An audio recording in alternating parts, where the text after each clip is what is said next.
Welcome, everyone, to another episode of Acceptable Losses, where my co-host Kirioth will guide us, will pull back the curtain on some grim, dark, horrible, awful worlds. But before he does, I would like to remind everyone that we are doing a Founders merch pack. You can find a link in the description below. There's a lot of cool stuff. There are 2 shirts. One is long sleeve, one is short sleeve, and they are both customized to the order in which you buy them with Roman numerals. So if you are the first person to buy them, there will be a 1 emblazoned on your shirt. If you're the 400th person to buy them, I don't know the Roman numeral of the 400 because I'm stupid, but it'll be emblazoned on the shirt. There's a wall scroll, there's a coin, there's a great enamel pin. You should check it out. It is going until the end of the year, so there is a limited time to pick up the Founders Pack. Check it out. Link in the description. Kirioth, tell them how great the Patreon is now.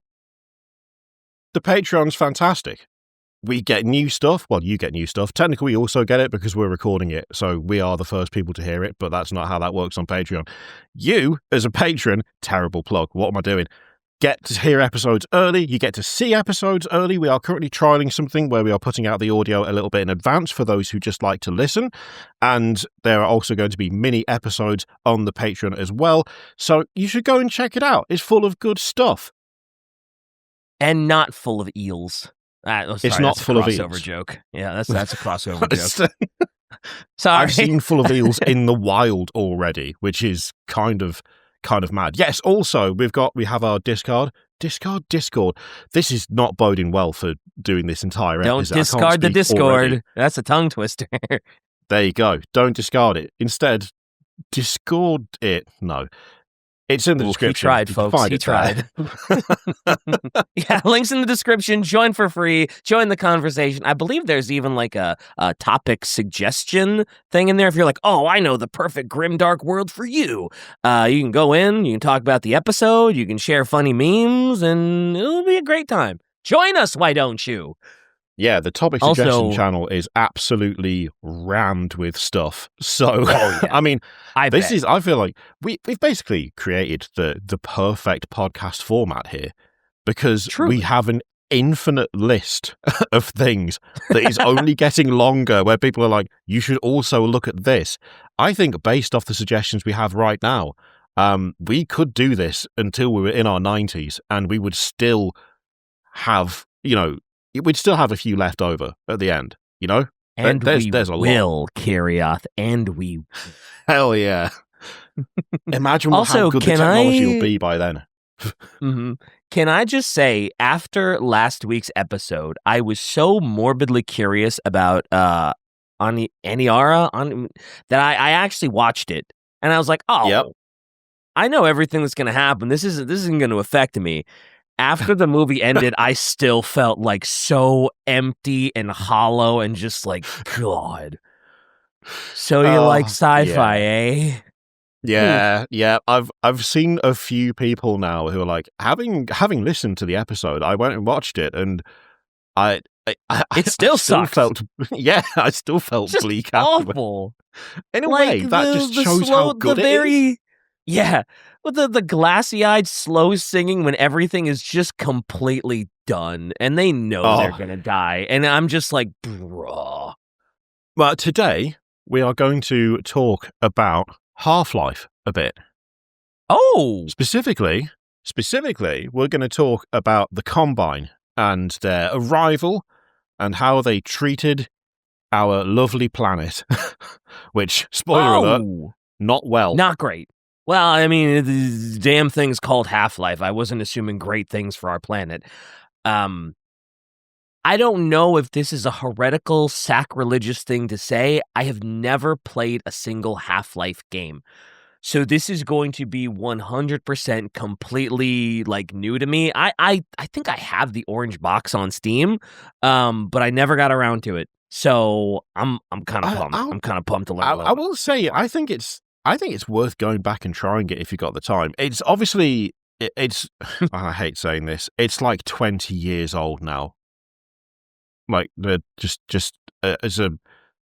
was talking to Possum about it, and we were both very sad at just how old that made us feel.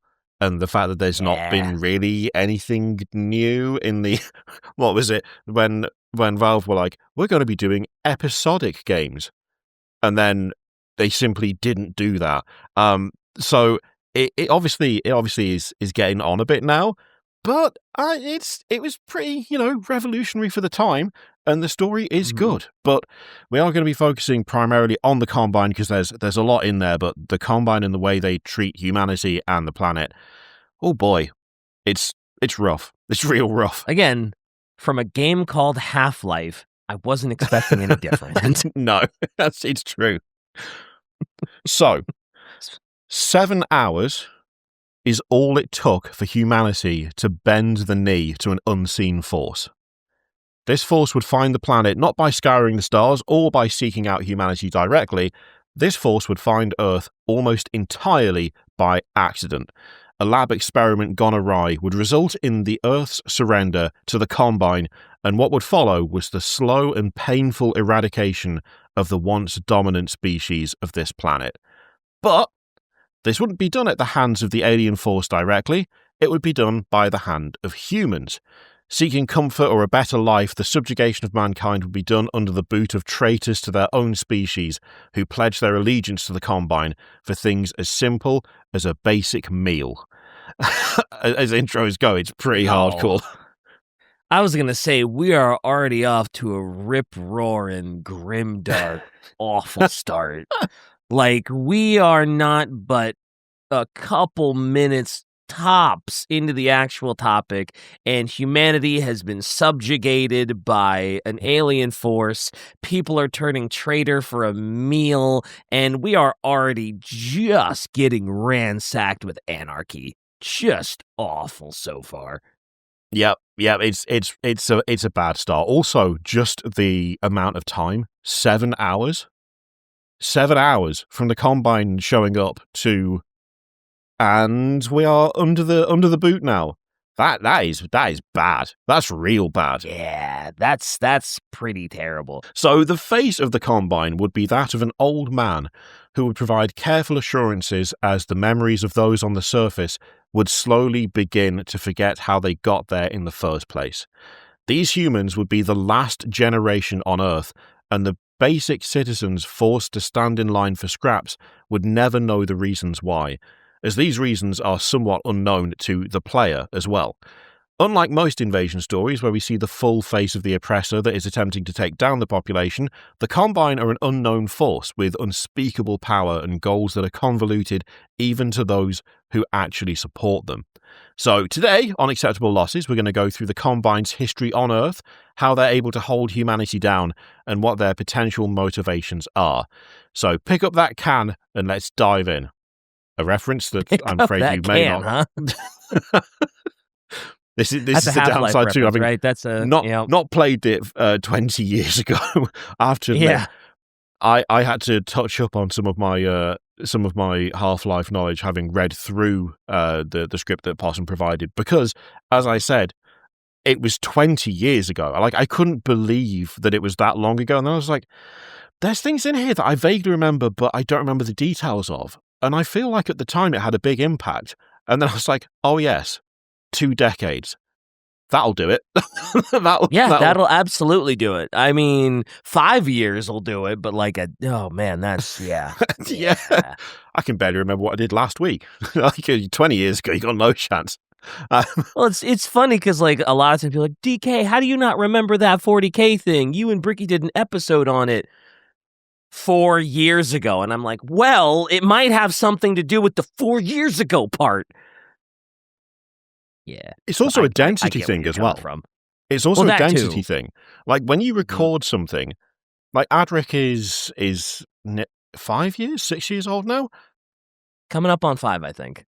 When you do a recording at least once a week, every week for that long, there is so much stuff that you kind of have to absorb that I have a theory that once, when you do it for a job, there comes a point where you simply cannot hold on to more than a certain amount of information. And it becomes super dense and condensed when you do it that often. And so you find yourself losing things from the earlier bits purely because it gets overwritten by the more recent bits. Yeah. It's like, what sort of wonderful childhood memories have been pushed out of my brain so that I could learn about the shit chalice in 40K? Yeah. No! And Anyway, things like Combine, right? Combine, that's why we're here. The timeline we have for the events of the Half-Life games is known, but in a bit of a moving scale sense. So we know that the events of Half-Life 1 take place on May 16th, but it was in the year 2000 So it's any time between 2000 and 2009. Generally, it tends to be accepted that the events likely took place in 2003, but there's intentionally no confirmation of that. And before we continue, the same goes for Half-Life 2, which takes specifically 20 years after the events of Half-Life 1. So much like Half-Life 1 having a date of 200-, Half-Life 2's date is 202-. So, first game, sometime in the 2000s, early 2000s, and then second one, sometime in the 2020s. Regardless, on the day of this event, relative new hire Gordon Freeman was tasked to run a test involving a crystal that was a bit above top secret. At some point before this, the scientists of the Black Mesa Research Facility had discovered a border world completely by accident. So this border world was found amidst teleportation testing, and it seemed to be an essential place to further the progression of teleportation technology. This world known as Zen overlapped with our dimension, and it could be the key to allow for more rapid and secure teleportation from one place to another. So, think of it as an interdimensional bottleneck. Things can hop into Zen, travel rapidly through it, and appear on the other side. Cool. Life forms, it's such a cool setup. It looks great. Wow. That's what it looks like? All part of teleportation, baby. You're hopping from one world to another weird world and then back out again. It sounds inherently dangerous, but sure. Yeah. When you're like, oh yeah, it's like a bottleneck. Oh, I was like, oh, so it's like, maybe it's like a wormhole deal. You just pop in, funny colors, blue lights, and then pop, you're out again. I was not expecting weird looking platformy space thing. Cool. Look, they can't make it easy. Cool. Yeah, definitely. Can't make it easy. Sheesh. It's still better than The Jaunt, if you've ever read that short story, where you can sort of teleport from one place to another. Oh, it's good. It's not a full... You know what? I'm not going to say what it is, because I don't think it's a full episode, but it would make for a very good Patreon-exclusive short episode. So, just another reason to sign up. Hell yeah. Oh, there you go. How slick was that compared to the Discord and Patreon plug earlier? So, life forms and flora... ruined it by pointing it out, but there we go. So, life forms and flora would be found in the secret expeditions to Zen, and they'd be brought back to Black Mesa for further study.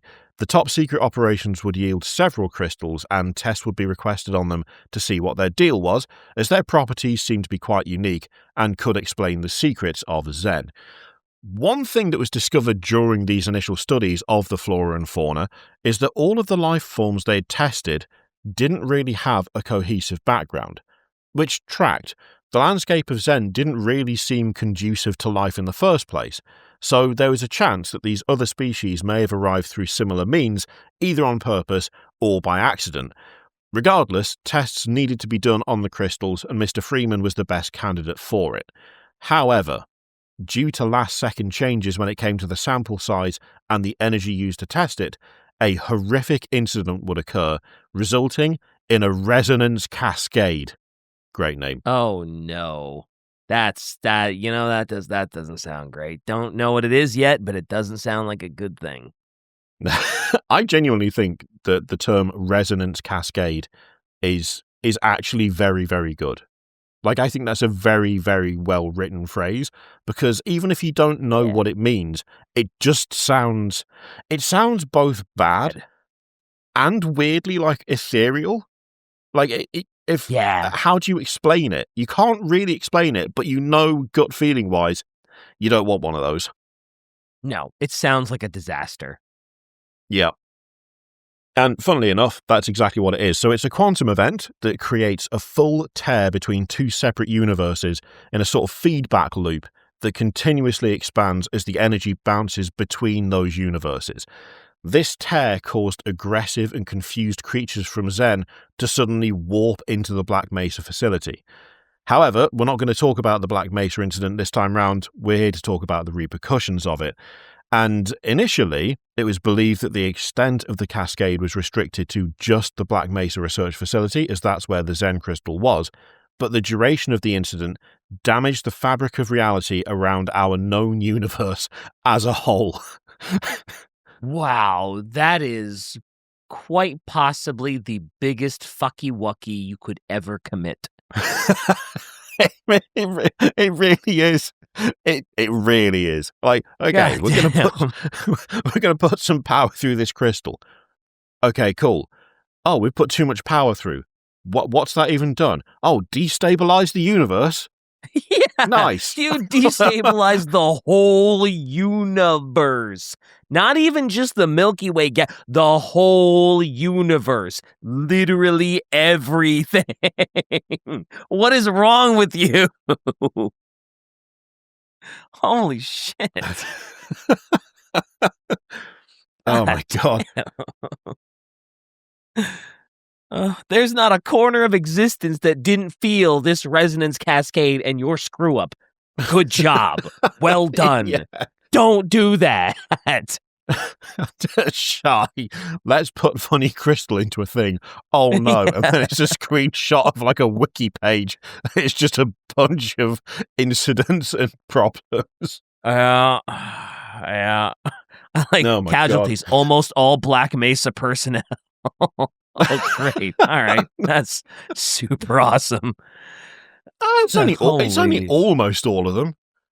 Yeah, true. I do like the any personnel in or near the facility at the time of its destruction.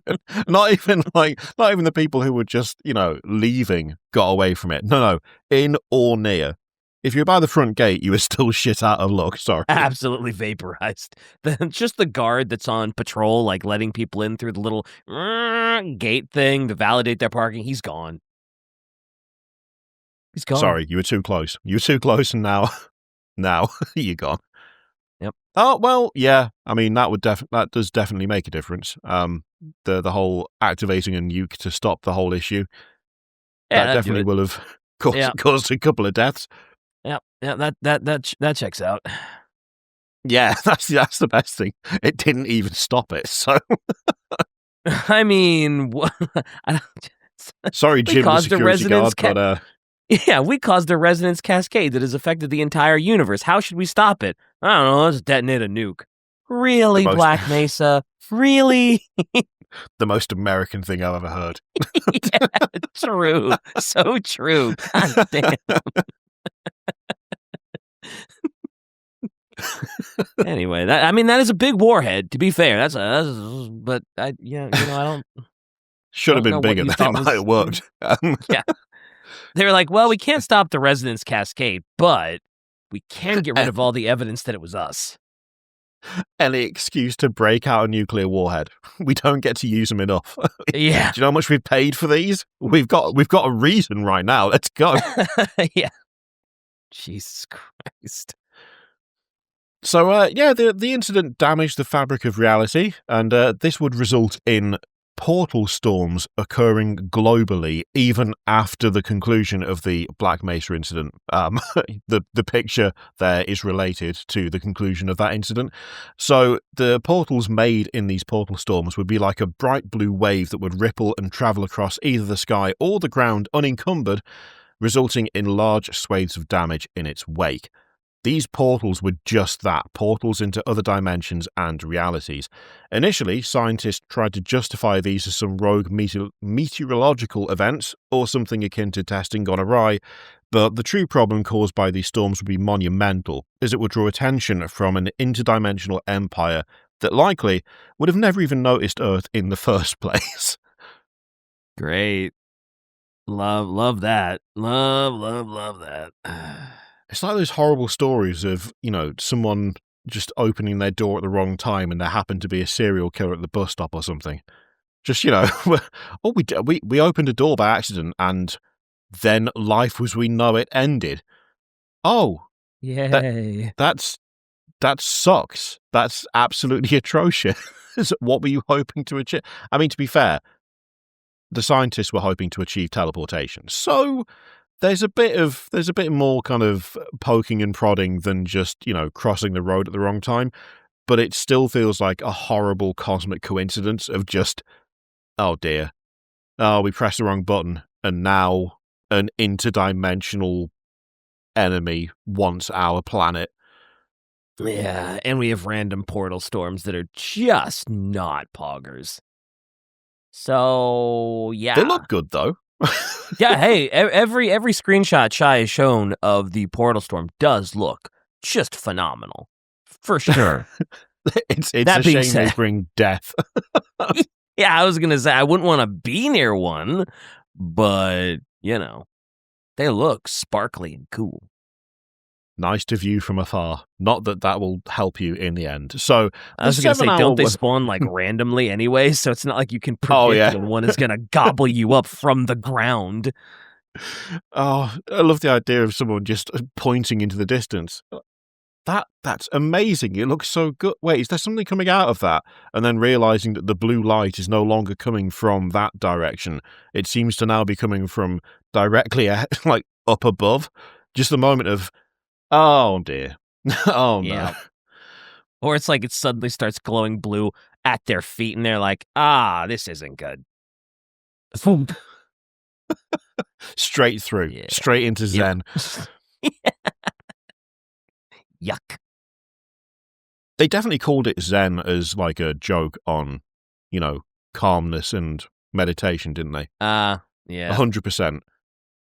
That's the only explanation I've got for it. They called it that because it makes it more funny and ironic that, them experimenting with Zen resulted in humanity being absolutely obliterated. But they spelled it with an X. That's the key. You switch out something for an X, it makes it sci-fi. This is well known. Just like if you are doing fantasy, if you're using an I or an E, you can replace it with a Y. And the pronunciation is the same, but it's fantasy now because there's a Y in it. 100%. Logic checks out. Yeah. I'm backing your science here. I've written 0 books. So, the 7-hour war is something that is never deeply discussed in-game, and the extent of it is kind of told through context clues. We know that the portal storms that scattered over the globe deposited mostly life from Zen, as we were more connected with Zen than other universes, but the dramatic and catastrophic nature of the first rift and the subsequent storms drew the attention of the Combine, as they were actively in the process of seeking out the life on Zen in the first place. This is because the majority of the aliens on Zen were refugees from previous Combine conquests. And so our messing about meant that their relative seclusion had been shattered because of the Black Mesa incident. So these poor sods had got away from the Combine initially, and then humanity went, look at all these people and creatures that have survived you. Come get them. That's not great. And us, technically, but on another episode of Acceptable Losses, we've found the acceptable losses. We're all about collateral around here. Yeah, we sure are. Oh boy. Funnily enough, this meant that the Combine were drawn to Zen like a magnet as a means to finish their initial conquests, and the initial measures on Earth were that of a final cleanup and eradication of the life that escaped them from so long. Reports from the 7-hour war explicitly state that Earth was a war zone, but the two separate alien forces seem to be more focused on fighting one another as opposed to fighting the humans, which in a way is even more insulting. Like, humanity was such an afterthought that it was literally the Combine. Yeah, they were just trying to clean up their old mess, and Earth happened to be the field on which they had that war. And we were just like, help? What? Yeah, we just happened to open the portals that let the refugees in, and then the Combine was like, oh, we see you. And it's like, yeah, it's like we're the insects on the battlefield. They're like, oh, we might step on one or two of them. Who cares? Let's go get the real problem. And it's like, man, what the hell? What the hell? What also, that war map is crazy. Just X'd out America and like, jeez. All right, cool. Love it. Also, I love that America, like X'd out. That's all bad. But then Greenland, it's just a question mark. Africa, question mark. Australia, question mark. Like, there's a whole lot of we don't know what the fuck is happening on that map. It may as well just say, dunno. I don't know. What do you want? But they really want that Russian Empire, though. They really want they really like go right sitting right on the border of Poland. They really want that. Oh God, that's weirdly depressing. No one knows what's happening. All we know is we've lost America. Yeah, that's it. Sorted, done. And as we all know, once you take out America, the whole rest of the world is done because clearly we are the center of the universe. Yeah. Yeah. We've lost the shield of the world, and as such, yep.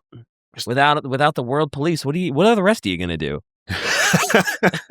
Anyway, you'll be shocked to learn that the forces on Earth didn't really have much by way of discrimination between the two alien forces, as this was the first global interaction with any non-human intelligence in general.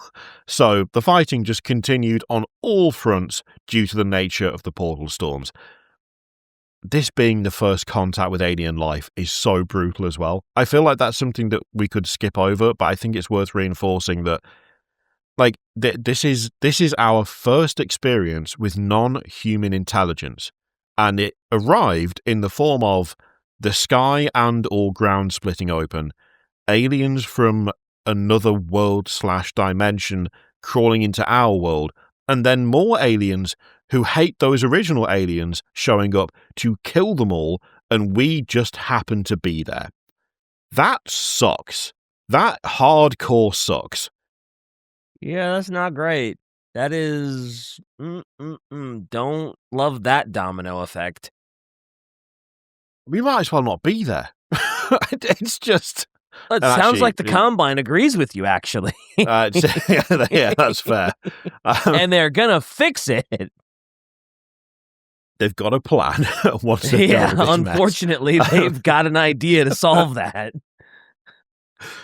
The UN did attempt to activate peacekeeping forces globally, but the spreading of their forces was exceptionally thin due to the fact that the enemy was just appearing on all sides. The forces of the Combine were too much to handle, and as their interdimensional military prowess was unlike anything seen on Earth, cities would just lie in ruin. The death toll is unknown, but it is likely unimaginable, which, honestly, sounds about right. What are you going to do? Most of humanity. Yeah, whole cities just ruin. It's like, oh, well, I don't... death tally, too much. Someone presses the button too hard and an interdimensional war breaks out on an unknowing and, technologically inferior species who were taken by surprise. The death toll... absolutely horrific is my guess. I just don't know how it could be anything else. The Combine have so cool. War of the World Spider Walker dudes. Yeah, they've got... they call them Striders, but we know they're tripods. We just know that. Yes, we do. And we do. That's fine. It's good. I like it. It's one of the many reasons that I like the fact that they're there, because any reminder that War of the Worlds exists is okay by me, as long as it's not that god-awful Amazon Prime movie that showed up a little while ago. The hit Tom Cruise movie. Honestly, people hate on that film, but it's not It's not bad. It's pretty close to, reproducing the book in a more, I was going to say a modern era. It's not that modern anymore, but for the time, it was a decent interpretation of it. The problem is that no one's really just made the book in film form because it's kind of tricky to do so. There's lots of adaptations, but the Tom Cruise one, it was fine. It was good right up until they showed the alien. At that point, I was out. At that point, I was like, we don't need to see that. There's supposed to be a bit of mystery here, and also it looks goofy as hell, and nothing evolved to look like that, so don't do it. But outside of that, it was actually okay. War of the Worlds, I would defend the one where it ends because they couldn't survive in our atmosphere, and the bacterial disease in the thing and actually killed them. Oh, okay. Yeah, that's how the book ends. Yeah. Well, I couldn't remember if I was thinking of the same Alien movie. I was like, is that War of the Worlds or is that The Day the Earth Stood Still? That's one of the reasons I like that film. They stuck with it. The end of the book is the only reason humanity survives. Well, humanity is incredibly resilient in that book, but like one of the big contributing factors to the war being won is the fact that the aliens don't have an immune system Yeah, they get wiped out by like the common cold, which, I mean, if you're going to a different planet and you've never been there before, it's not an unreasonable way to go out. Yeah. So I kind of like the fact that the Tom Cruise one stuck with that. It's kind of fun. Also, the only thing that the Tom Cruise one lacked that would have made it almost perfect if they cut out the fact that you see the alien, because no one needs to see that bit. They didn't have a warship ramming a tripod, and that is a major part of the book. It's a major part of the musical, and I just want to see an ironclad ram a tripod in the sea, and I'll be happy, and no one's really done it yet, and that makes me sad. We'll do that in a future episode for you. We'll make it happen. You know what? I would 100% be in for a War of the Worlds episode. I fucking love War of the Worlds so much. Anyway, but the Combine. The Striders, they're not actually tripods, but they are tripods, but they're not from War of the Worlds. They're just inspired by them. Obviously. We're going to talk about Earth's surrender and its new administrator. We don't know why it stopped in the way that it did, this massive war, as most of the truth has been masked by propaganda and deception. This propaganda and deception could ultimately be masking the fact that this invasion was something previously negotiated and discussed in the first place. Get your red string out. It's Charlie Day standing in front of a corkboard time. Pepe Silva, right? Yeah. All we know is that the end of the 7-hour war was caused by one man, Dr. Wallace Breen. So Dr. Breen was the administrator at Black Mesa during the events of the Resonance Cascade, and it was because of him that the specifics of the test were altered last second, resulting in the catastrophe. Sus as hell. Oh, cool. Oh, I don't like. Yeah, this is where there's definitely some red string getting pulled around here. I don't like that. We don't know why the changes were made. Last second change to the experiment. Experiment blows up. Yep. That's all the refugees that the Combine are looking for in. Combine shows up. Not loving this. It seems somewhat unlikely / suspicious, doesn't it? Just a little bit. Yeah, just a tiny does. Bit. Well, now, why the changes were made and how much of it was done at the behest of something else is unknown. I've got something of an idea personally, but it's not been confirmed, so I think he did it. But what matters is that Dr. Wallace Breen negotiated the end of the war. So newspaper clippings paint the end of the war as Breen convincing or contacting the UN and stating that he was able to establish communication with the invasion forces directly. The UN then allegedly gave Breen full authority to negotiate with the invaders to put a stop to the war. A peace agreement was negotiated on behalf of the entirety of humanity by one man, and the war concluded after 7 hours. Breen was then placed as the head of something called the Human Affairs Bureau for the Combine, and then eventually he would become interim administrator of Earth. I mean, come on. That's crazy. Gee, I don't. How do you not what? imagine foul play with this? Like, I know. Jeez.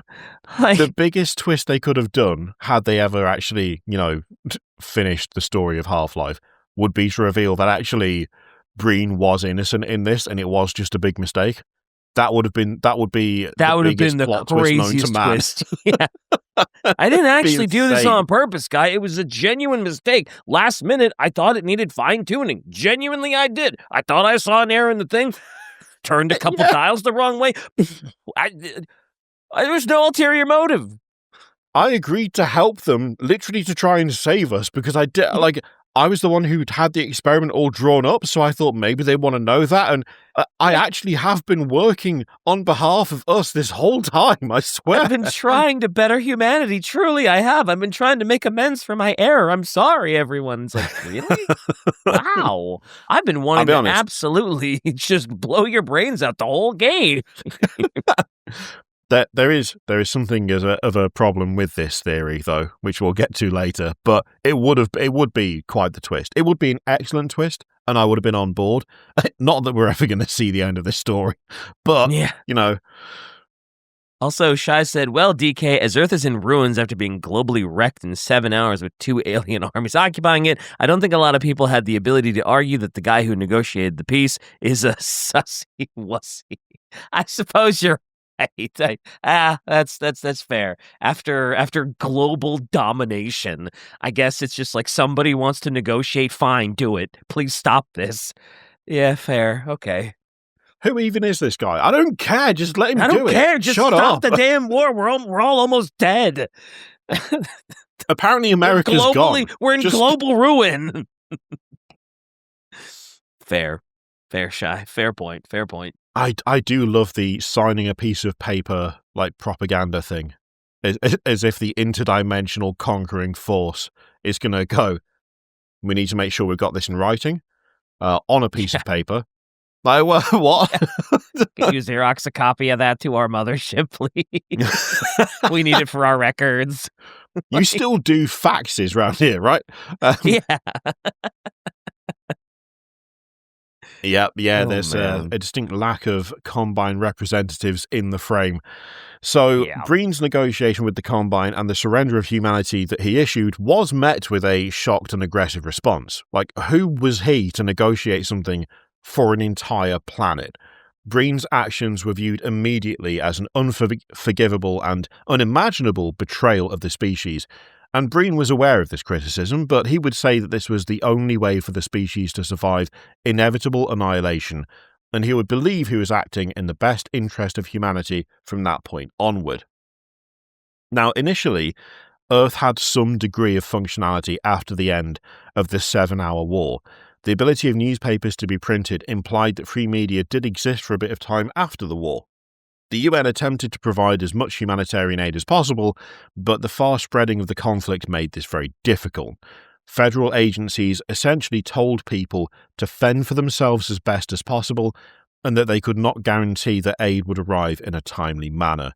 Scientists were initially tasked to figure out a way to stop the portal storms, and the stock markets around the globe would be suspended while the planet attempted to restore itself in some capacity now that peace had been negotiated. Oh, damn. This one says, Wallace Breen, who even are you? Oh, is that what the paper says? Yeah. Also, I love the fact that they made up these like sort of newspaper headline things and gave it that sort of like retro washed out like, oh yeah, this is just an old newspaper you found billowing in the dust of a ruined city or something, and those are really cool. I like that. Yeah, I love stuff like that. I guess I guess it's not propaganda per se, but yeah, that's so cool. I like that. Dig it. Okay, are you ready for things to get worse? What do you mean? What do you mean? What do you mean get worse? Humanity has surrendered to the Combine. We're in global ruin. What do you mean it gets worse? Well, I feel like I'm really hitting you with grim, horrible stuff based off Aniara last time, and then this time. I genuinely don't think.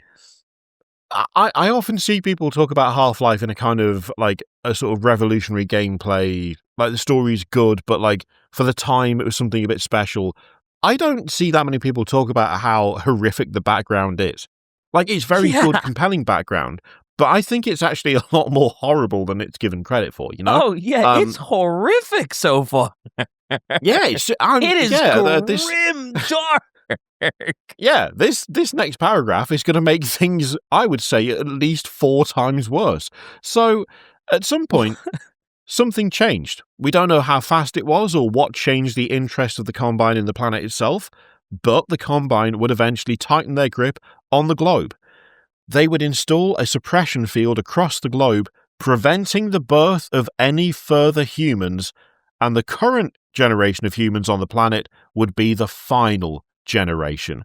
And this would be the start of the complete subjugation of the human race at the hands of their new interdimensional overlords. I told you it was going to get worse. I prefaced it. Yeah, you sure did. And as soon as you said, yeah, they set up suppression fields, I was like, oh no, it's certainly, I don't know what a suppression field is yet, but that's bad. Well, so, yeah, that sucks. So no new kids. This is the last generation of humans. Great. Extinction. It's that, yep, yeah, that's an LE, that's an ELE, that's an extinction level event for sure. To go back to a previous episode, we've gone full Krogan on it. No, yeah, this is sort of a pseudo-gen... Well, except in this... At least with the genophage, there's like a 0.001% chance that, you know, you could give birth. Suppression field feels like, yeah, that's a 0%. Yeah. It's worse than the genophage. They did it. Also, as Shai has put a screenshot in there, that it is mentioned in the script, but yeah, they don't. The Combine don't care. So things like play parks are still there, but there's no kids to play in them because you can't have any. So as you're going about your daily life, you will see an abandoned play park that's all rusted and falling apart, and be horribly sad. And well, I mean, there's got to still be kids around. Like, you can't have new ones, but certainly there are still, like, you know, 5 but that's the thing. 15-year-olds, right? There will never be new ones. So those parks will just slowly become more and more decrepit and rusting, and it just ends up being a constant reminder of the fact that you are potentially, most likely, you are the last generation of humans. That's... I can't... I don't have the capacity... Doesn't get a whole lot more grimdark than that. Yeah. Like, I would argue that's... For me, there's a scale, and I would put Aniara right at the top of the scale. That is pretty much Aniara level. I hate this. Because it's just... There's no... It's the point at which there is no hope for the future. There's just nothing. Oh. And you know there's nothing. Shai said by the start of Half-Life 2, there are no more kids. The youngest people are around 20. Wow. All right. Cool. Sick. Love that. It's just so, like, it pokes at the soul. I don't know how else to put it. It's just right in the core of you. It just kind of goes, there's nothing. Yeah, off you go. This is the end. Oh. We're not making it past this. Eventually, we're the last dregs of humanity. Oof. Do I want to read the speech on Suppression Field? DK, yeah, this is all of course I go.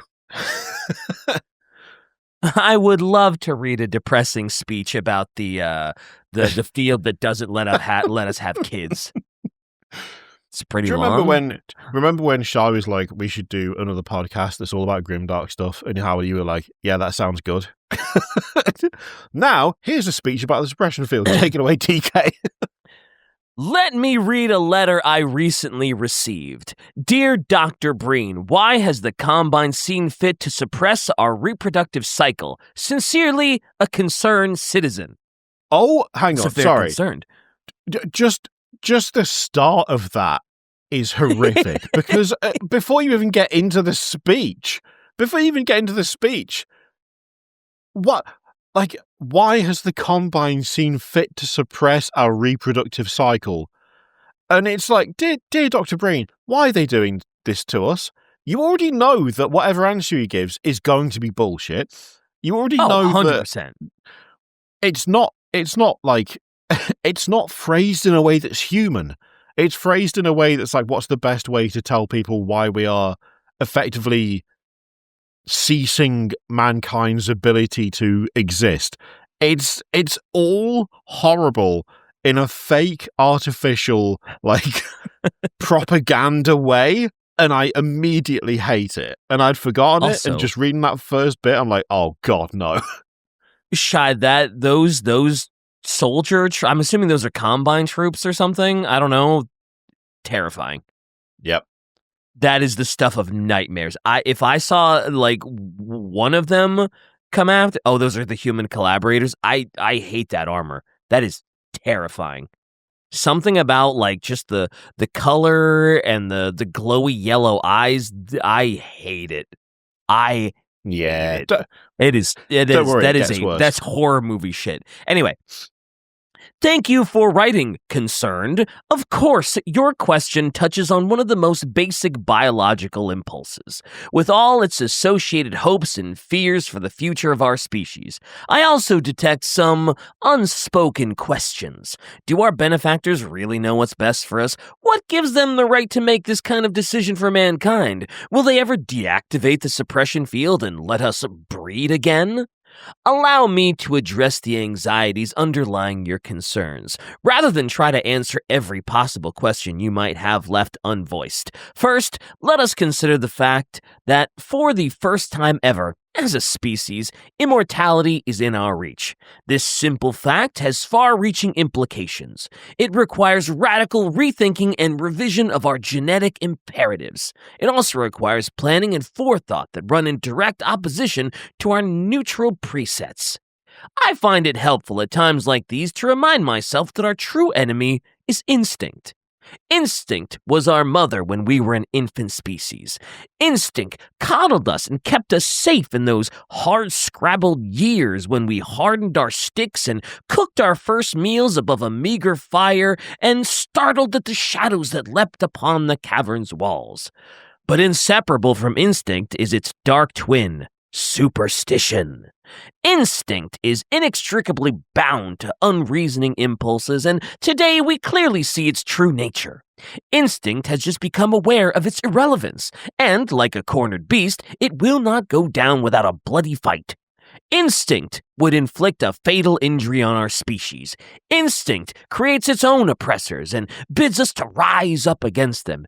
Instinct tells us that the unknown is a threat rather than an opportunity. Instinct slyly and covertly compels us away from change and progress. Instinct, therefore, must be expunged. It must be fought tooth and nail, beginning with the basest of human urges, the urge to reproduce. We should thank our benefactors for giving us respite from this overpowering force. They've thrown a switch and exorcised our demons in a single stroke. They have given us the strength we never could have summoned to overcome this compulsion. They have given us purpose. They have turned our eyes towards the stars. Let me assure you that the suppressing field will be shut off on the day that we have mastered ourselves, the day we can prove that we no longer need it, and that day of transformation, I have it on good authority, is close at hand. What a bunch of bullshit. What an absolute load of shit. It's so like loaded and just... Oh man, what a load of crap. God. I would argue that's genuinely good writing, because as the reader / listener, you're like, this is absolute this is bullshit, start to finish. Yeah. This is the most propaganda, it's the most propagandist propaganda I've ever heard propaganda. Yep, but it's written really well. It's really well written. Also, I love the picture Shy posted. Like, guys, look how close we are to immortality. Barren wasteland tower that has swirling orange mass above it, striders everywhere in ruins, dude that's just dead and decaying in front of the TV with Breen playing on it. And then, of course, these... I don't know what those... Why does every enemy human collaborator look like just the most horrific, horrifying, scary thing that has ever existed in this world or the next? Oh, don't worry. We're going to get to it. We'll get to those. God, they're awful. They are like peak enemy design. I love them. Oh, they're terrifying. Yeah, but there are things that are familiar about the gear. Like, it kind of looks like they've got those sort of, like, padded, are they ballistic vests? But at the same time, the helmets, even though they've got the same rough feeling as gas masks, they're weirdly sculpted, so they look more alien than they should. And the way the eye lenses are poked forwards. Also, the heads are a slightly weird shape. You could still see a normal guy's head fit in there, but then you've got these odd devices on either side. Yeah, it's almost like an alien's weird interpretation of what they think a human looks like. Yeah, they're great. They hold up now. Like, I'm not looking at that going, that was 20 years ago. I'm looking at that going, those guys are fucked up. I don't know what the hell is happening. Shy said, excuse me, those are civil protection and they're here to help. Nope. Yeah. Nope. Yeah. Don't buy that. Don't worry about it. They're here to protect you. It's in the name, civil protection. It's fine. Yeah, I can totally see those guys helping Grandma cross the road for sure. As if Grandma survived this long. Well, that's true.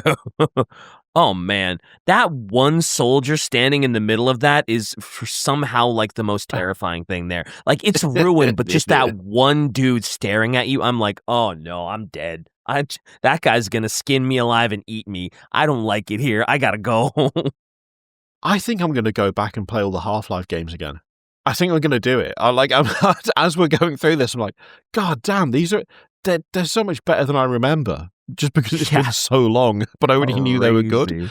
So we've got a slight note on Earth's subjugation. So when it comes to what the Combine have done around Earth, we have a very narrow window into it in the form of City 17, a city that is, at least according to Breen, one of the finest remaining urban centres on the planet.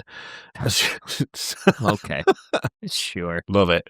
One of the finest... Look, look at it, but also remember, one of the finest remaining urban centres on the planet.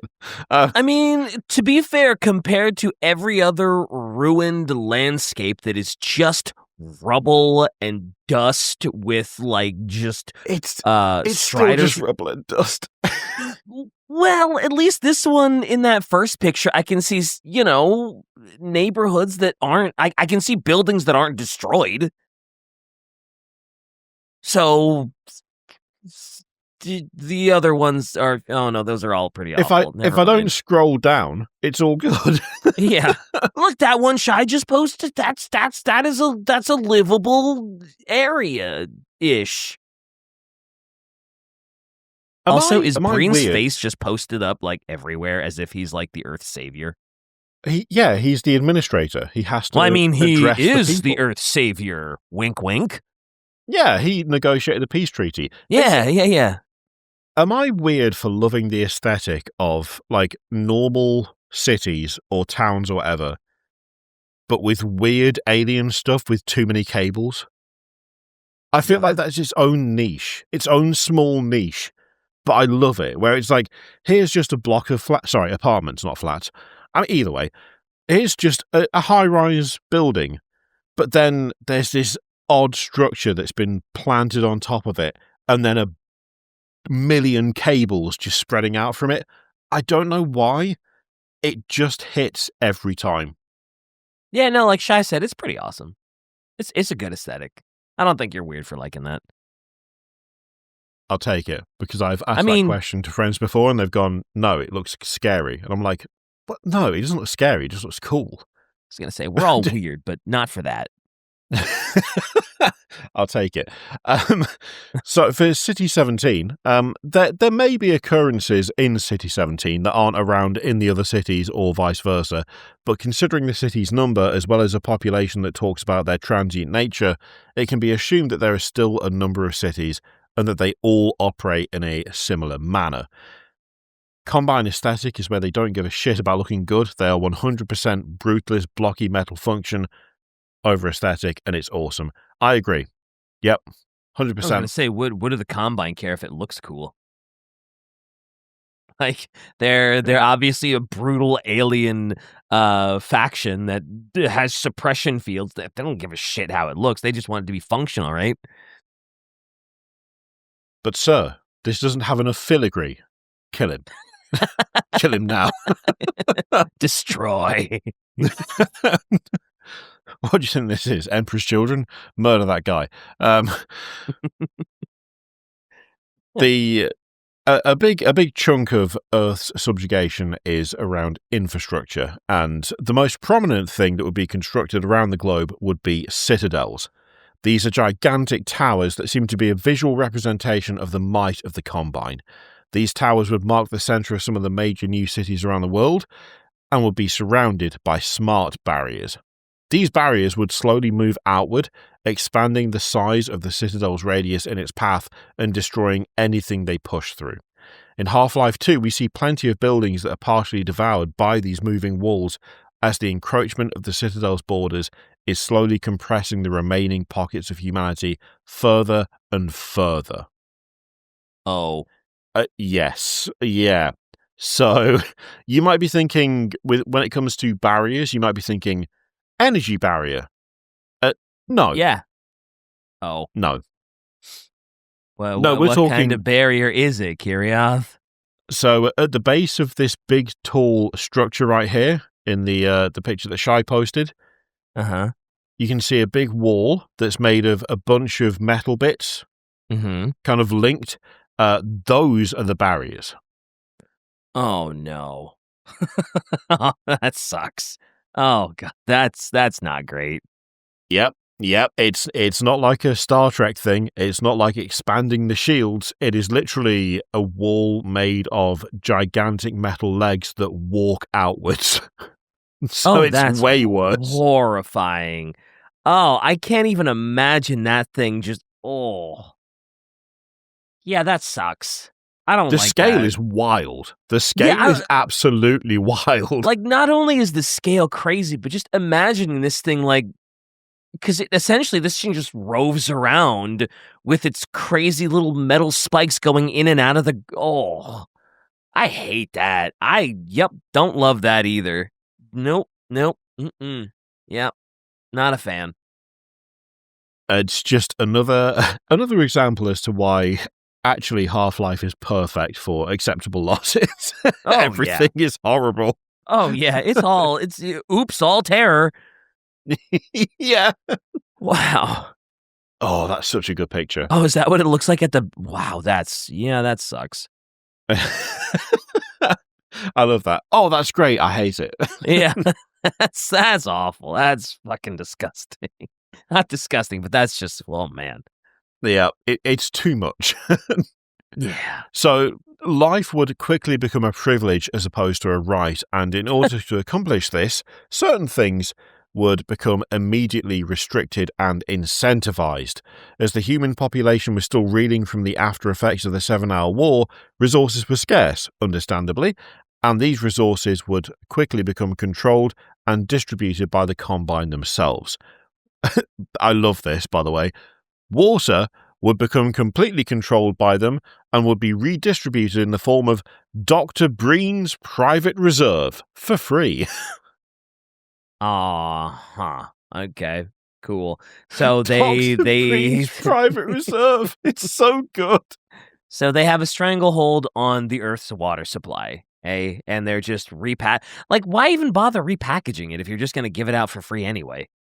Oh, DK. Oh, is you're it just so close. propaganda so that people can be like, oh, wow, our alien invaders truly are great. Look at all the water they're giving us.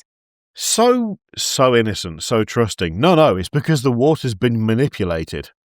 Oh, of course. They're drugging the water. So, there you go. Yeah, Yes. because we need water, and if you redistribute it as Dr. Breen's private reserve, they have to drink it, and if they have to drink it, they'll drink whatever the fuck you put in it. Oh, this sucks. I do love that there's vending machines for it, and every option is just Dr. Breen's private reserve. What do I feel like today?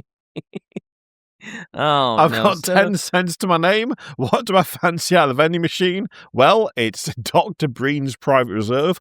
Or I could, if I'm feeling fruity, go for some Dr. Breen's private reserve. Shai said the first thing you hear from citizens in Half-Life 2, don't drink the water. They put something in it. I don't remember how I got here. Oh, no. All right. Well, Shai jumped like 3 sentences ahead there. Yes. I was gonna say if there's something in the water and people know there's like, what else is there to do? Just hopefully don't die of thirst. Like, are people just drinking their piss? Like, what's going on, Kirioth? Well, that's the thing. You've got to drink it. Yeah, you kind of have to.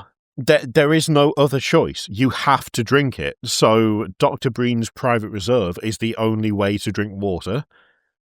So you have to drink Dr. Breen's private reserve. But it seems that also removes your memory. So you don't know where you came from, why you're here, borderline who you are, what you're doing, etc., etc. Which, on the surface, as we will get to, seems excessively cruel. What do you mean on the surface? No, that just is excessively cruel, Gary.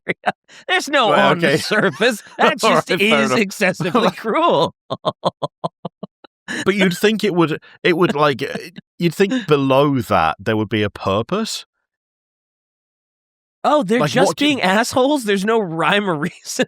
It doesn't. It's not to make us more like susceptible to their commands. They're just being douchebags. That's this is the thing. There's like there are layers to it, but on like the top level, it's just this is just an awful thing to do to people. Just like you can only get water in one place, and it screws you over. That's it. Full stop. So the Combine are just having a laugh about us drinking the memory for getting water because we have to, more or less. But you have to remember as well, they've also removed the ability to reproduce. And we've also had mention of like a transient state. So like the Combine, they forcibly relocate humans between cities frequently and unexpectedly. So you could be minding your own business and then one day they go, oh, you're in City 17. You're going to City 4. Now, go. And you get sent there. And that's it. You're there now.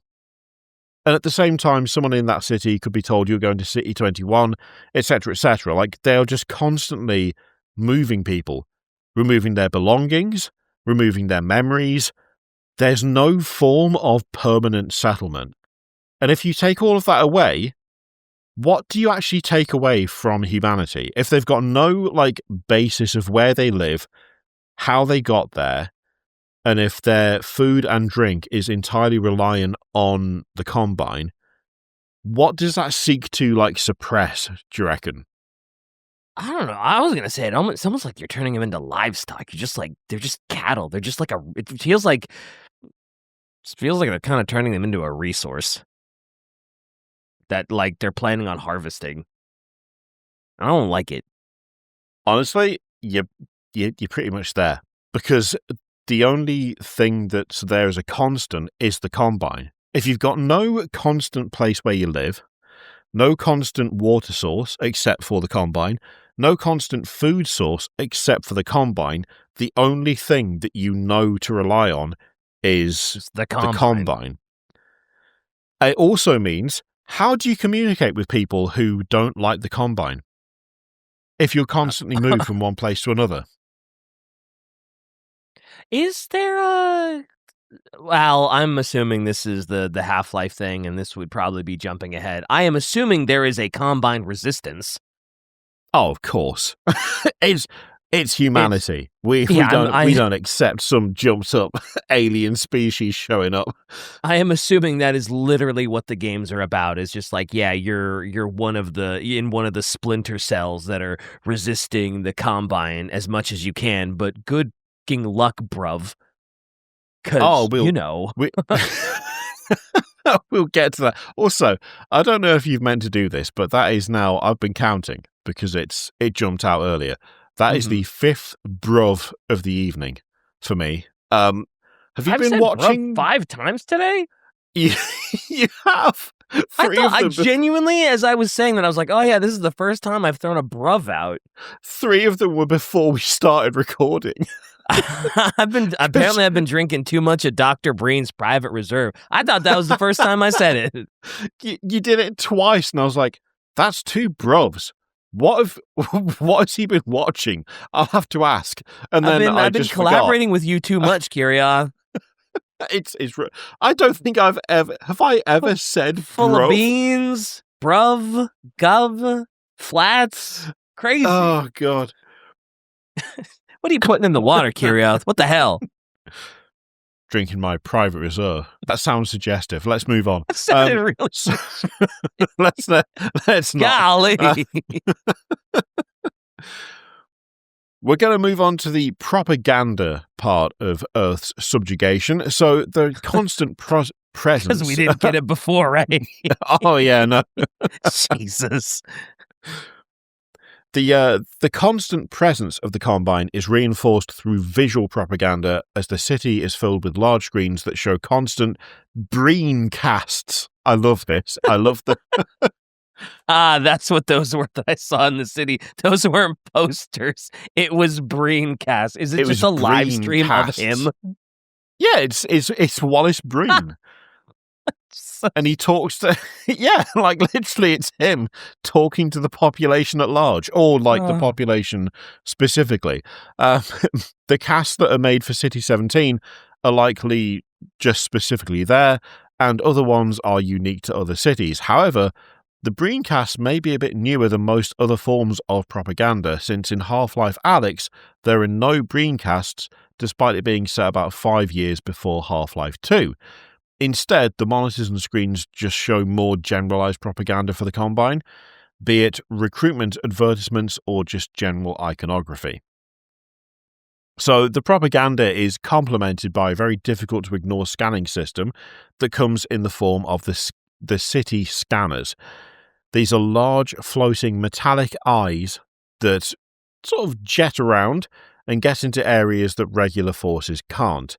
They patrol openly in the main common areas of a city, but also make their way into sewers and the underground to check and see if there's any illicit activity. They have the ability to rapidly transmit coordinates back to the Combine, and when taking photos, their camera causes a flash that is similar to a stun grenade. They look solid as well. Yeah, that looks like a classic sort of sentry drone in like sci-fi, or like it looks like it'd be right at home in like a Fallout game. That's how many scanners get to. Oh my god, that's a lot of scanners. Yep, I have a conspiracy theory that whoever did the like CG or like the design work for the film Oblivion, another Tom Cruise film. Weird, he's come up twice. There's something about the city scanners that I see in the drones for Oblivion. Although to be fair, I guess to be fair, it's basically a mechanical orb. How many designs can you do? But at the same time, I don't know. There's similarities there that just stuck out to me when I first watched that film. Also, quite a good film. Dang, Kirioth out here literally pondering the orb. Crazy. Absolutely wild. Wow. Here in 2025. Crazy. pondering the orb will never get old. As we mentioned before, the Combine installed a suppression field around the globe that prevents children from being conceived, and there hasn't been a new child born in 20 years by the events of Half-Life 2. The presence of this field has, obviously, inflicted a degree, Possum understating it here, a degree of psychological trauma on the final generation of humanity. As they are well aware... Understatement of the millennium. Is it a 99% degree? Like, that's a lot. It's a lot. That's a big one. It doesn't help. The Combine doesn't care when it comes to the removal of imagery that reminds people of childhood. So destitute playgrounds can be seen throughout the ruined cityscapes, and there's damaged toys all over the streets. So not as visible as general Combine propaganda. This is effectively weaponized trauma, and it's a continued reinforcement of the Combine's long-standing impact on humanity as a whole. It's so great. It's so horrible. So this is going to be, I'm sure this is jumping the gun ever so slightly, but the more and more I hear, I'm just like, what exactly is the Combine after? Like, what is the reason for, like, why don't they just obliterate Earth? Because, like, are they just, like, getting off on watching us suffer? Like, what's the end goal for the Combine exactly?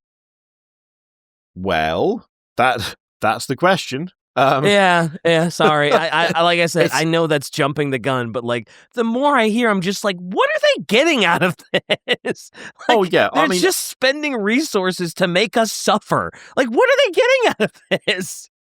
Yeah, I mean, on the surface, it is literally just hostile race appears or hostile species appears, and just decides, fuck these guys. Yeah, it's just like, what have you gained from this? You're not like actually harvesting us. You're just being douchebags. Yeah, like, it's what are we doing? It's very presented in that way. It's just, you know what? We didn't even know this place existed, but now that we do, you are all going to suffer for it. It's like, why? Yeah. Why, though? What did we do? Like, if it One was like... One dude pressed a button. Why? What is this? Yeah, because at least in, like, War of the Worlds, don't they literally harvest humans and, like, the matter that they grind up from humans actually becomes some sort of, like, nutrient-rich thing for them? Create bloodweed, I think it's called. Yeah. So that's like, well, I mean, I get it. This one is just like, what are we doing? You're not getting anything out of this. Anyway, sorry. I don't mean to throw us into a tizzy. Just like, anyway, go ahead. Why wasn't that in Half-Life? Just a guy in the corner going, why? Why though? Why are you doing this? That's me. If in a future Half-Life game there's a guy just screaming in the corner, why are you doing this? That's me. I'd love it if they sampled the episode for that specifically. God, I hate those soldiers, Shy. There's those ones specifically terrify me. I hate it. Like, I don't even need to zoom in on that one. I'm like, that guy freaks me out. Yep. Great design. So we're going to talk about the another element of Earth's subjugation, which is starving into service. So humanity is forced, of course, is forced to rely on the Combine for food, as all forms of agriculture have been completely eradicated. Yeah, of course. And I'm not going to jump the gun, but go ahead. Tell me what they're doing to the food too. So city centres would be hubs for ration dispensers, where humans would be allotted a bag of unappetizing and poor quality food, either daily or weekly. Oh, Jesus Christ. Cool. Most people would try to satisfy their appetites by drinking more water to make up for it. Jesus. All right. And we already know what the water does, so... Yeah. I was assuming this was going to be like, the rations that get dispensed, yeah, those also make you forget everything that you are and make you violently shit yourself or something. Oh, why bother? Just starve them until they drink more. Way easier. That's the ticket, right? It's just, Jesus. All right, cool, love it. The Combine would use starvation in a few ways as well. So the first and most straightforward was the incentivizing of more rations through assisting the suppression of humanity. So people who notified the Combine of dissenters or pockets of resistance would be rewarded with additional rations. And the second way offered a consistent and steady meal, and that would be the joining of the civil protection. So we'll get into what a Combine is in a bit, but the most prominent presence they have on the planet after the events of the 7 Hours War is very human.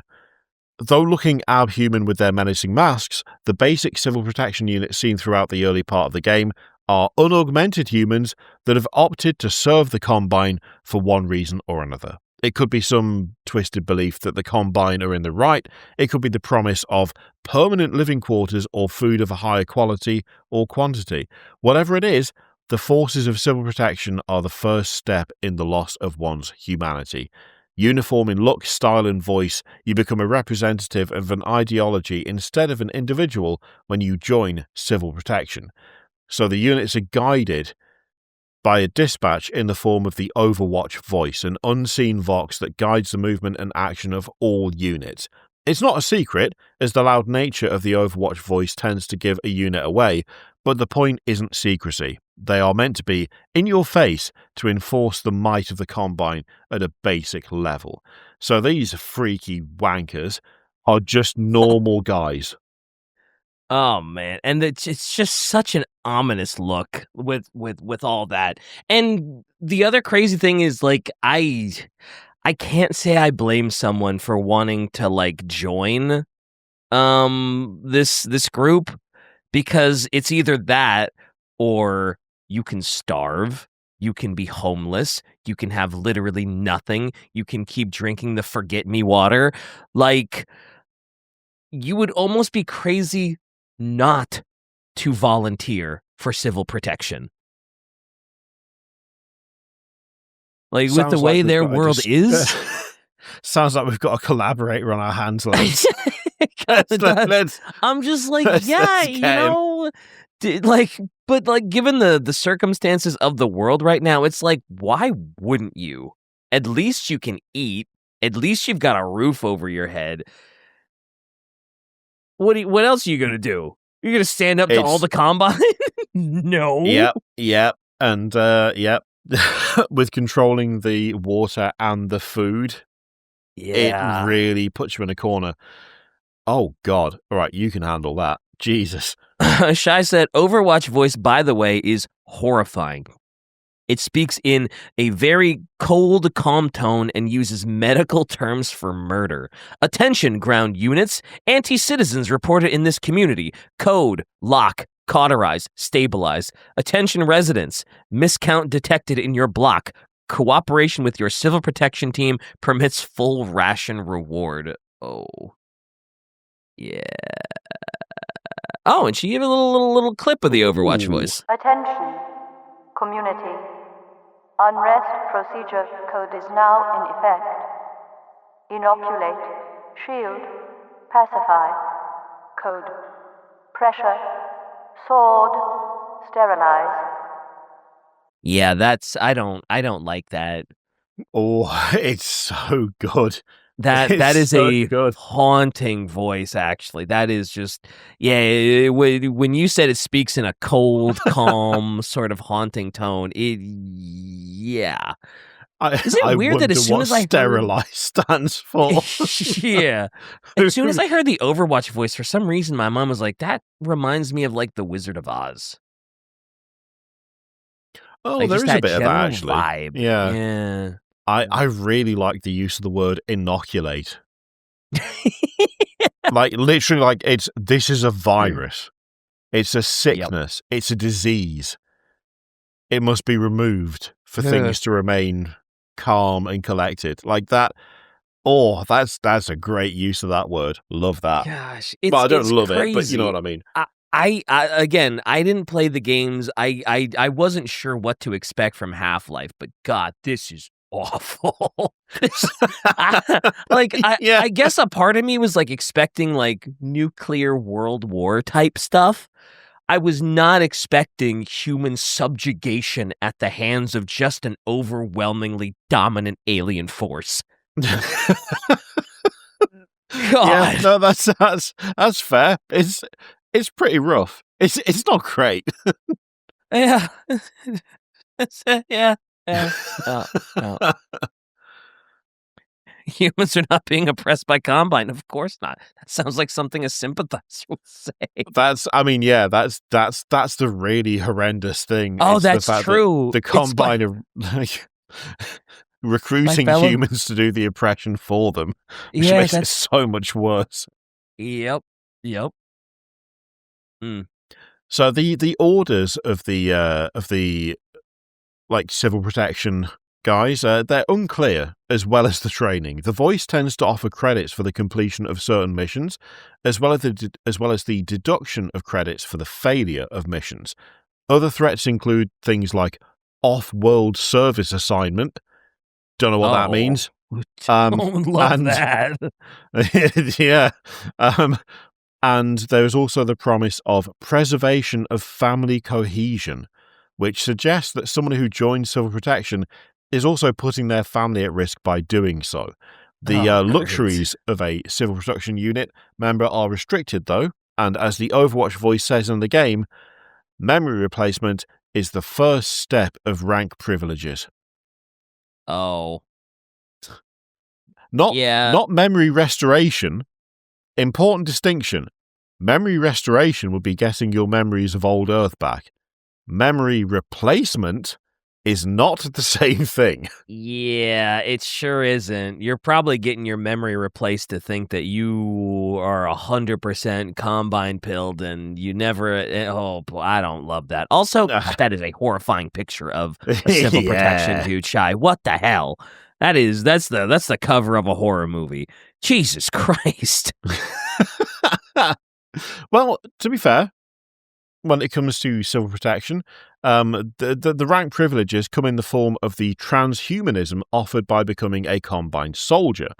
So the Combine soldiers are more elite than your normal protection unit. They tend to have darker armor as well as more robust training and weaponry. However, there are certain things that are removed to make the perfect soldier.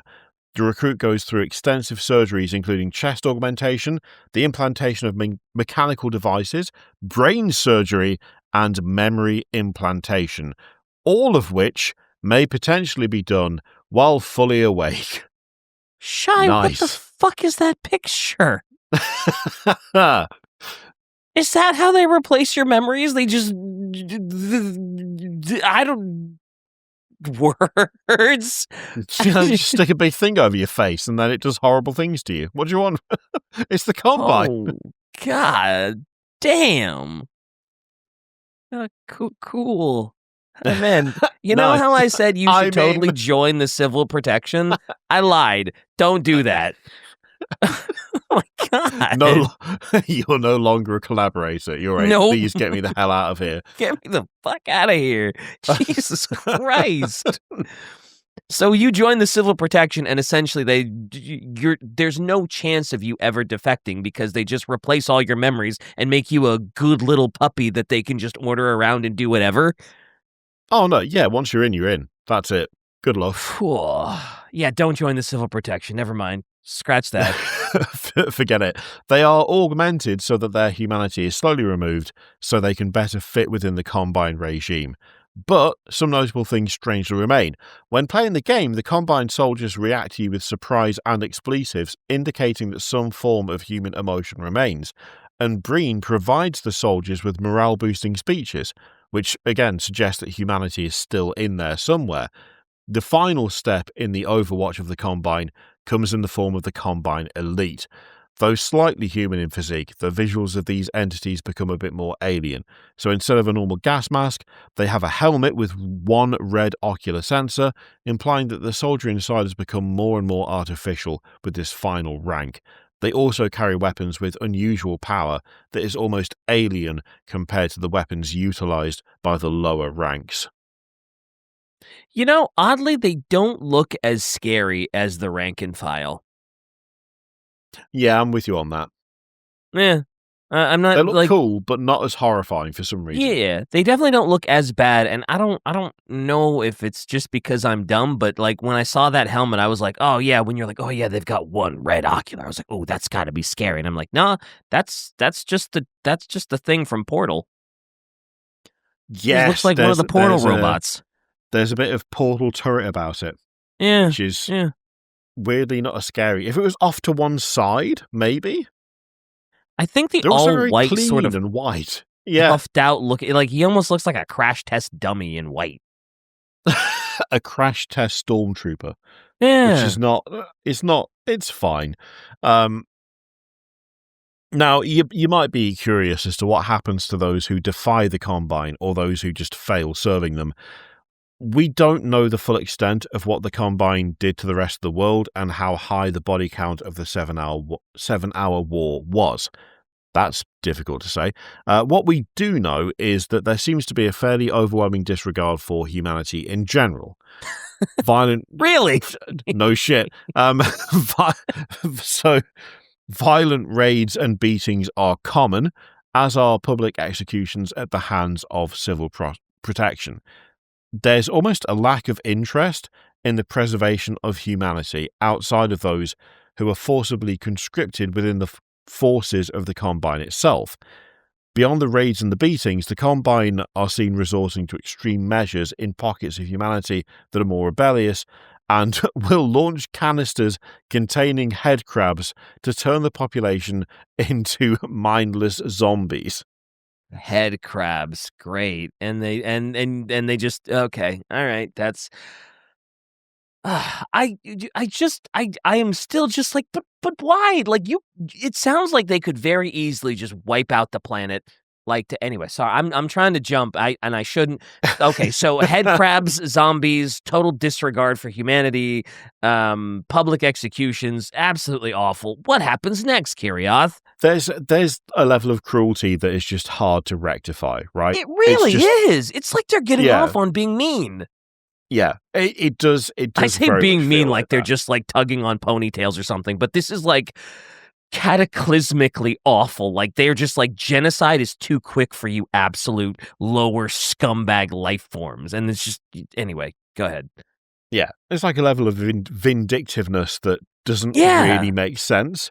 So some individuals are less fortunate and they aren't killed outright and they're not zombified by head crabs. These individuals are taken to specialized locations and augmented as well, but in a worse way.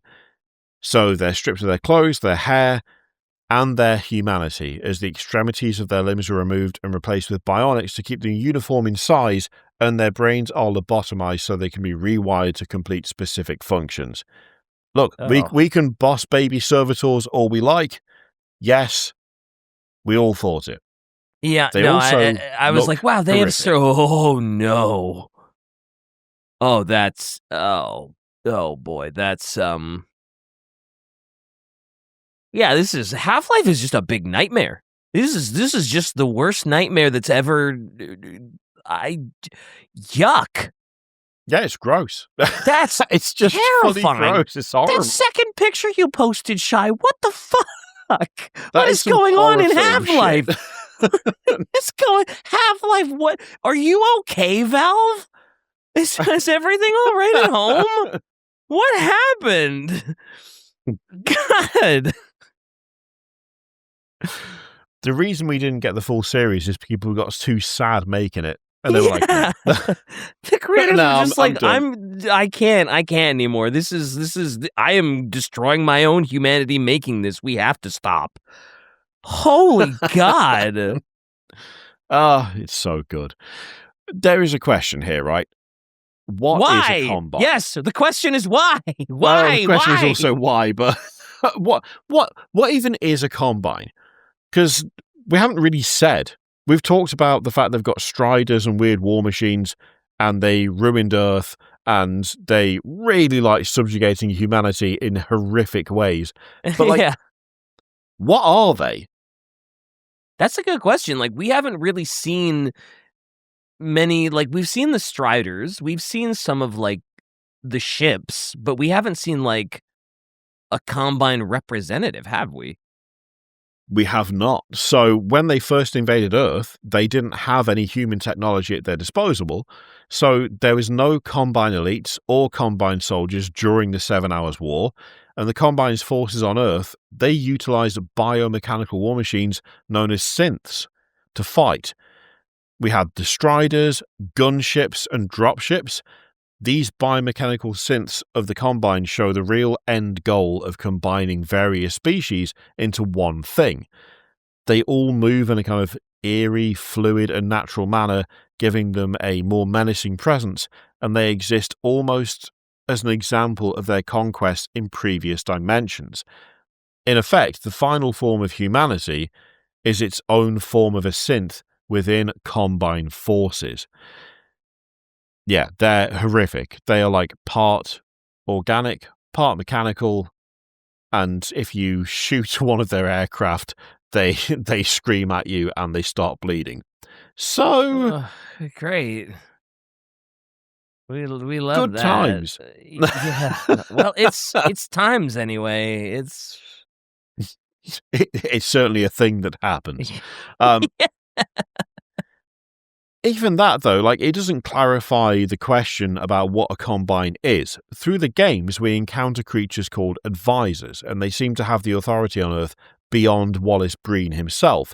We see Breen speaking to one over a screen at various points in the game, and advisors at large are grub-looking creatures with some form of a mask on that have robotic arms branching out from their backs. Their bodies are covered in a green bodysuit that seems to be protecting them. They have incredible psychic powers that allow them to communicate beyond their normal grunting and screeches, and they have the ability to extract the thoughts and memories of an individual by consuming their brain stems. But even like the advisors, humanity as a whole doesn't know about them. Breen is the face of the Combine as far as Earth is concerned, and although there are advisors within the Citadel, they're never seen by the people at large. But again, these creatures are just that. They're creatures. They're advisors to the Combine as a whole. They're just another synthesized species that is enforcing the will of this intergalactic regime. They also look not that threatening, but very creepy. Yeah, they don't look that threatening until Chai posted that picture of one just sucking the brains out of that guy's spine, and then it's like, oh yeah, that's not. Yep. Yeah. Mm-hmm. Going full Starship Troopers. Yeah. Yeah. That's not great. That's bad. I don't love that at all. Yeah. So yeah. Great advisors. They're awful. Cool. Love it. Great. But this is the true terror of the Combine. They don't have a singular leader or figurehead. They just are. They've absorbed so many worlds and realities under their banner that they can't be everywhere at once, and the expansionist nature of their organization has reached the point where it's almost self-expanding. The Combine isn't an individual or an empire, it's a purpose. This purpose is something that Breen ultimately views as an opportunity. He believes that humanity's adherence and joining of the Combine is a way for them to become immortal and to transcend their physical form and be part of a greater thing on an interdimensional scale. I mean, in a way, he's right in the short term. There is a degree of unification on the end of the combined forces on Earth that does result in that branch of humanity serving a singular purpose at the behest of something interdimensional. But that's not what the Combine are there for. So what's the long-term goal? Yeah. Also, fuck Breen, I think it's fair to say. I think that would be absolutely fair to say at this point. Yeah. Fuck. Billions dead. But we have Look how close we are to immortality. We have achieved immortality. If immortality means giving up what it means to be human. So in Half-Life, do we never actually see one of the Combine, representatives? Is it just... Do we only hear from, the advisor? Well, most of humanity doesn't hear from the advisors. Only Breen does. But, is that as close as we ever get to, we only meet the advisors. And we can't kill them either. Well, as for like the origin of the Combine, we never see them. Huh. We just don't know what they look like. The advisors are like, yeah, they're clearly not the original species of the Combine, but I don't know if they ever plan to give that away, you know? The fact that the Combine were even able to subjugate the advisors in the first place is kind of scary too. Yeah, with their crazy like like psychic powers. Mental.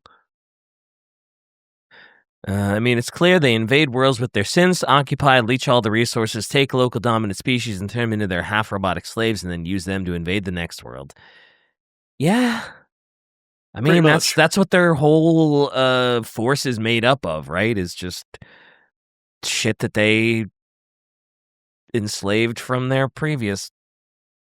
People are going to be screaming if we don't boss baby the Borg. So I'm just going to say it now, and yes, then we will assimilation, move on. Right. Like if we don't mention it, people are going to go absolutely ape shit. So you should probably point it out, and then let us move on to what the Combine's goals are, like resources maybe. So one of the more striking visuals you encounter while playing the game are gigantic ships resting on the shore.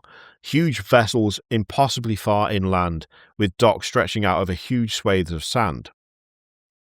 However, they're not beached there because someone parked them there, it's because the oceans are receding. The water is going somewhere, and the resources on the land are being devoured by the moving walls of the cities. These resources are being repurposed in some manner, but very slowly. And also, not for nothing, just pretty poorly. The landscape is littered with horrific creatures that appeared from Zen that are just left to their own devices. We know about the weaponizing of head crabs, but things like gigantic leeches and ant lions roam relatively free without any attempt to remove them. Devices have been made to push them back, but this is just a band-aid and an acknowledgement of the inevitability of these creatures. Whatever Earth is going to end up as, some stuff is just going to be there as they slowly take over the surface due to the expansion of territories conducive for their survival. Speed is also a bit of an issue that the Combine face in general, as they have one fatal flaw that seems to be holding them back despite their immense power. So, you've probably had the same thought that Possum had at some point or another when dealing with the Combine. What would an interdimensional juggernaut that has claimed multiple realities want with a planet like Earth, and why is it taking so long to do something with it? There's the old scientific... Yeah, it's taken a while. They've stopped humanity from creating new kids. That's not we're going to be done in 5 years, proposal, is it? And so like Shai said, it's like, oh yeah, they leech the resources, they take the local dominant species, and they enslave them. And it's like, wow, I mean, what are they enslaving from us? Like, yeah, they have the civil protection, which they can send them off world and they can have them do stuff, but they're just are they really getting that much from Earth? And like you said, it's taken a long time.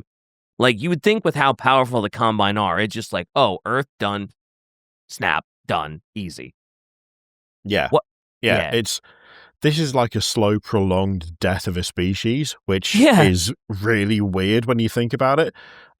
There's the old scientific theory that if a species is powerful enough to accomplish interstellar travel, they can also accomplish the recreation of certain resources to make them self-sustaining. So the Combine have occupied the planet of Earth for 20 years. They're taking a while. Why?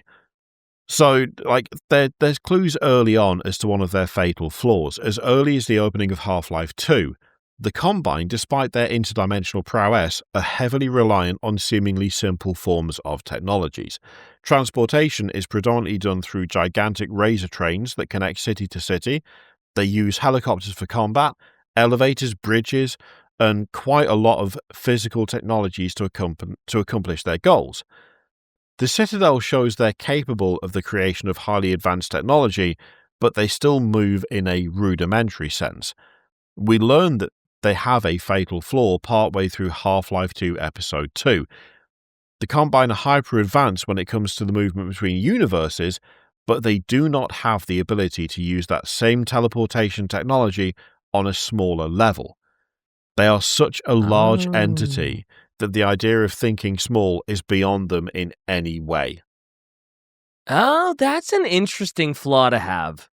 That they're so large and the Combine is so, like, ever-present that, like, just skipping down the block is just unheard of. It's like, well, we're the Combine. Like, if we're going to move all of us, we have to move, like, you know, at a galactic level. And then being like, what do you mean I need to go 2 blocks? What?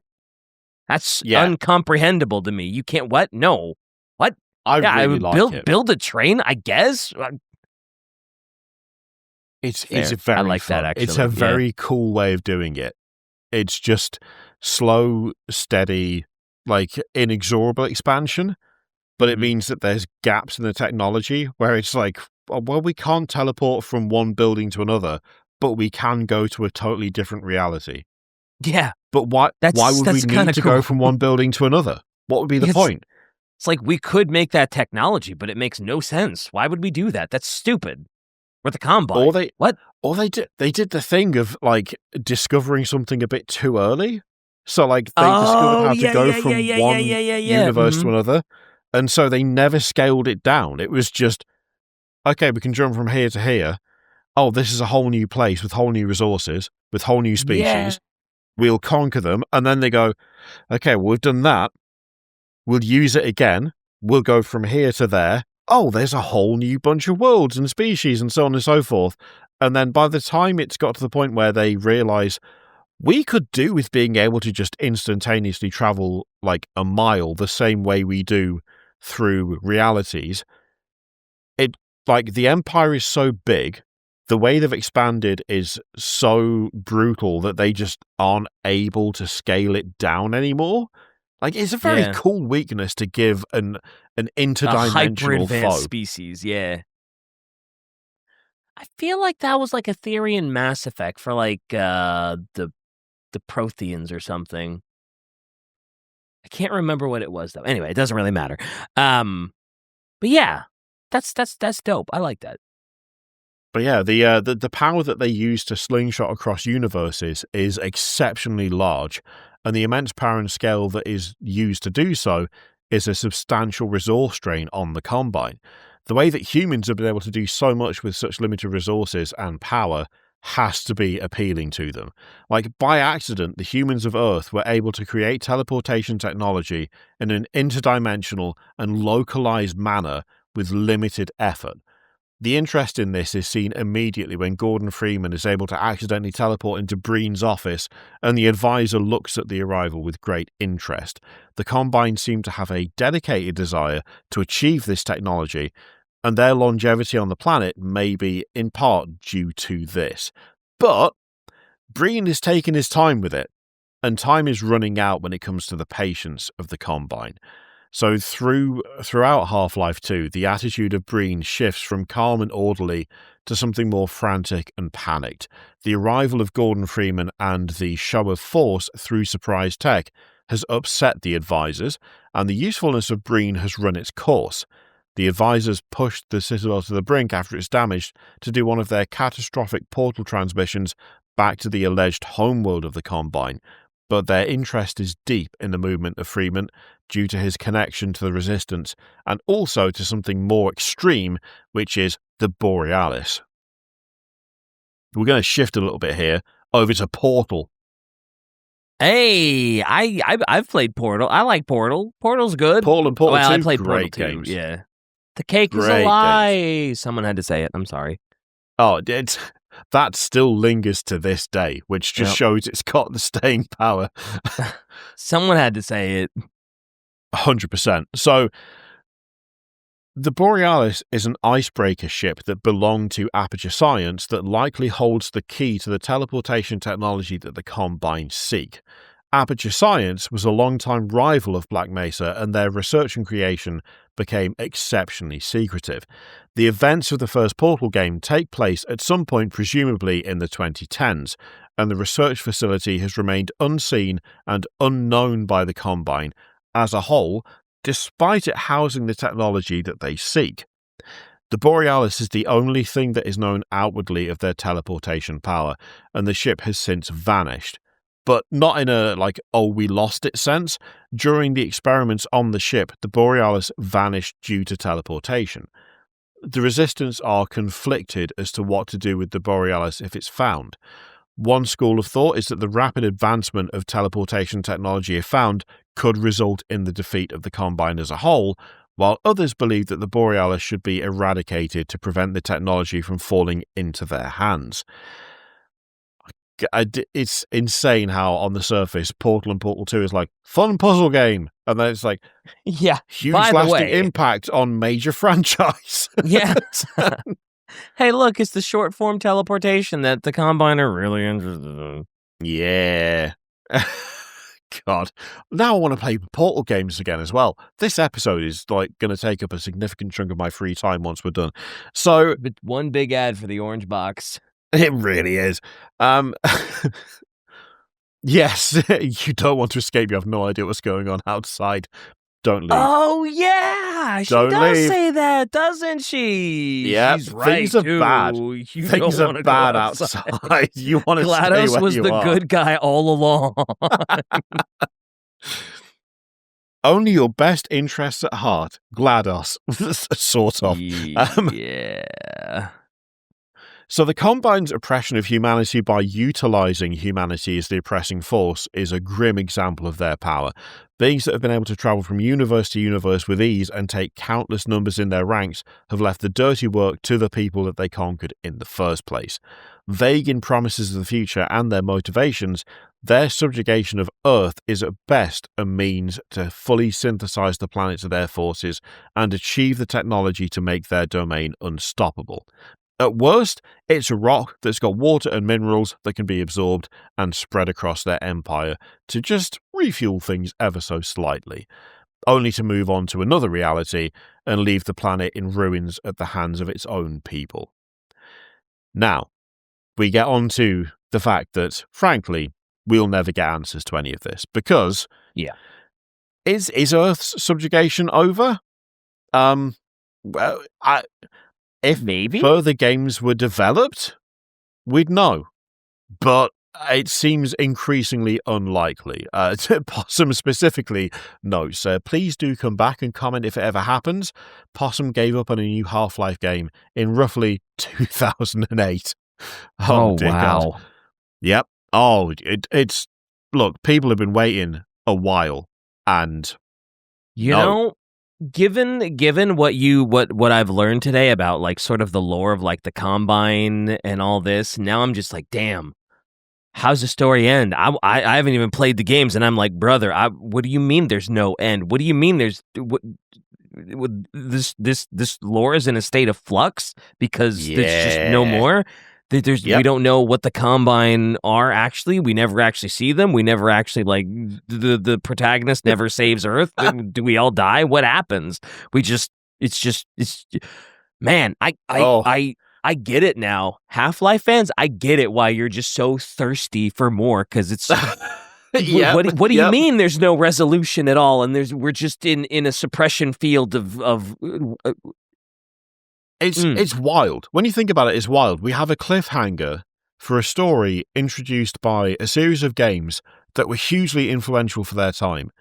And those games were made by one of, if not the biggest gaming company in the world. And we do not have a resolution because they have not made anything else for literally a decade plus or whatever. I can't remember when Half-Life Alyx came out. I don't give a shit. It didn't give a resolution to the story, and as such, who cares? In terms of, how did it end? By all accounts, it was a very fun, good game. That's fine.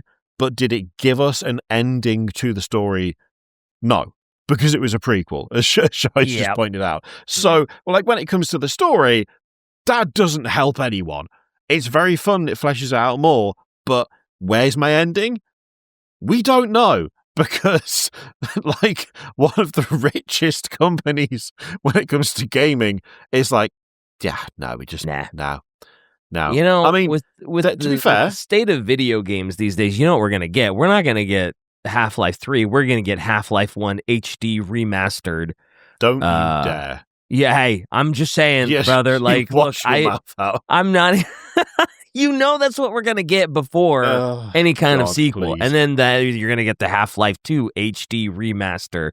So I'm just saying, you would get those two before 3, right? 100%, yes. I don't want to think about it in that way, but yes. Oh. What's this, Shy? Oh, God, yes. Yes, I remember this. Here's your HD remaster. Oh. Just want to point out, it's not made by Valve. It's a fan-made reimagining. So it's not even the company that did it. But it's still, it's better than playing the original because it's been updated. But, okay, the only indication of what the future may look like is courtesy of Portal 2. However, Portal 2 is the home of the textbook definition of unreliable narrator in the form of GLaDOS. Portal 2 takes place anywhere between 100 years after the events of Portal to 50,000 years after Portal.